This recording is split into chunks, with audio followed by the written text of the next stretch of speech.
Everyone, আমি পল্লবী। ময়ূরবেট্র নতুন ব্লগে আপনাদের সকলকে স্বাগত।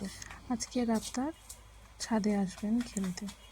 অগত্যা নিয়ে আসতেই হলো তাকে ছাদে। আগেকার মতন তো এখন আর মাঠঘাট নেই চারিদিকে, সারাক্ষণ ঘরে থাকতে গাড়ি বা ভালো লাগে, তাই এখন ছাদটাই ভরসা। যাই হোক, চলেছেন ছুটে।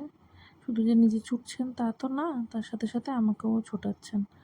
বলটা চলে যাওয়াতে আমার কাছে আবার এসে বললো যে বলটা এনে দেওয়ার জন্য। আমি আর আনিনি। আমি বললাম, যা তুই নিজেই নিয়ে আয়। একটু বসতে বললাম, সে আর বসবে কি? তার তো হাজারো রকম বক্তব্য, হাজারো রকম কথা। এটা কার ঘর, কি কি বৃত্তান্ত সবই জানে, তবুও প্রশ্ন। সারাদিন ধরে নানান ধরনের প্রশ্নের তাকে উত্তর দিয়ে যাও, একটার পর একটা। ওই যে আকাশে দেখলো ঘড়ি, ঘুড়ি দেখেই কাউন্টিং শুরু করেছে। কটা ঘুড়ি, কি কি বৃত্তান্ত, হাজারো একটা তার আবার নতুন নতুন প্রশ্ন। যাই হলো, এভাবেও তো শেখা যায় বলুন। সত্যি বলতে আমার তো মনে হয় সবসময় আমি শুধু ওকে শেখাচ্ছি তা কিন্তু নয়, ও শেখাচ্ছে কিভাবে শৈশবটাকে ফিরে পাওয়া যায়। নিয়ে এলাম নিচে। নিচে এসেও শান্তি নেই। ওই দেখুন টুকি টুকি খেলছে। তার নিস্তার নেই, একটা খেলা শেষ হয় তো আরেকটা শুরু।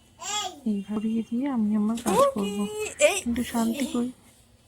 চলে এলেন তার ঠাম্মির ঘর দরজা পিটাতে, কিন্তু দরজা খোলার সময়টা তো দেবে। তার দাঁড়াবার সময় তো নাই। সে সারাদিন খালি ছুটেই চলেছে এক ঘর থেকে আরেক ঘর। ওকে ব্যালকনিতে দাঁড়াতে দেখে আমি চুপি চুপি ঘরে চলে এসেছি। আমাকে দেখতে না পেয়ে সে আবার ছুটে এসছে ঘরে। এসেছিল দেখতে ঘরে আছে কিনা, পেরেছি ধরতে।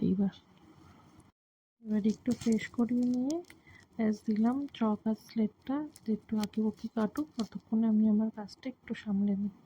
ও যখনই কোনো কিছু নিয়ে একটু ব্যস্ত থাকে তখনই আমি আমার কাজগুলো সেজে নেওয়ার একটু সময় পাই। এবার আমি একটু নিয়ে বসি, দেখি একটু যদি লেখাতে পারি। কারণ মুখে তো পড়তে পারে, বলতে পারে মোটামুটি সবই, কিন্তু লিখতে চায় না। ওই জন্যই রোজই একটু একটু করে চেষ্টা করি যদি একটু লেখার অভ্যেসটা তৈরি করতে পারি। লেখা তো হলো, এবার একটু মুখে মুখে পড়িয়ে নেবার পালা। এইভাবেই আমার দিনটা কাটলো। আজ আসি, দেখা হবে পরের কোনো ব্লগে। ভিডিওটি ভালো লাগলে একটা লাইক কমেন্ট শেয়ার করে দেবেন, একটু উৎসাহ পাবো, এই আর কি। টাটা।